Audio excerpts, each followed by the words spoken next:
சந்திரனை பற்றிய வரலாற்று குறிப்பை எடுத்து படித்து பார்த்தீங்கன்னா அவன் தக்கனுடைய சாபத்தால் தேய்ந்து தேய்ந்து தேய்ந்து போனான்.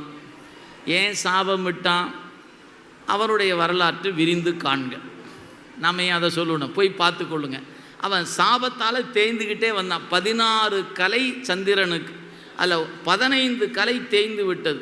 ஒரே ஒரு கலை, அந்த 15 கலை இருக்கிற வரைக்கும் ஒவ்வொருத்தராக போய் கேட்டான், என்னை கொஞ்சம் காப்பாற்றுங்க காப்பாற்றுங்க காப்பாற்றுங்க. ஒரு ஆளும் காப்பாற்ற முடியல. ஐயா இது நம் தகுதிக்கு அப்பாற்பட்டது, நாங்கள் ஒன்றும் பண்ண முடியும், எல்லோரும் கை விரிச்சிட்டாங்க. ஒரு கலை இருக்கும்போது சிவபெருமான் காலில் விழுந்தான். விழுந்தது எங்கே? சிவபெருமானுடைய காலில் விழுந்தான். காலில் விழுந்த அந்த சந்திரனை தூக்கி தலை மேலே வச்சுக்கிட்டார். உலகத்தில் யாராவது காலில் விழுந்தா தலை மேலே வைப்போமா? காலில் விழுந்தானா அவன் நம்ம காலை தூக்கி அவனை வச்சு மிதிப்பமே ஒழிய நம்ம தூக்கி மேலே வைப்போமா என்ன? இதா கிடைச்சான் ஏன் ஒரு ஆள் இருந்தால் புடி ஒரு அமுத்திடுவான். அப்படிலாம் அவர் செய்யலை. ஏன்? அதுக்கு ஒரு வரலாறு இருக்கிறது. நான்முகன் முதலா வானவர் தொழுதலை ஈரடியாலே மூவுல கலந்து நாற்றிசை முனிவரும் போற்றிசைங்கிற வரலாற்றை எடுத்து படித்து பாருங்கள். 2 அடியில் எல்லாத்தையும் அளந்துட்டார். 3ஆவது அடி எங்கே வைக்கட்டுனார்.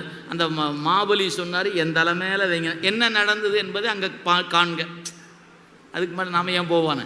எனவே அந்த வரலாற்றை பாருங்கள். காலை தூக்கி தலை மேலே வச்சு அதுக்கப்புறம் என்ன நடந்தது செய்தியை பார்த்து கொள்ளுங்க. அப்போ இறைவன் காலில் விழுந்த அந்த சந்திரனை தூக்கி தலையில் வச்சார். எதுக்கு? இனிமேல் நீ தேய்ந்து போகாமல் இருப்பாய் என்று அருள் கொடுத்தார். அப்போ அவனுடைய குற்றம் அறுப்பதற்கு தன் தலையில் கொண்ட பெருமான் சிவபெருமான்.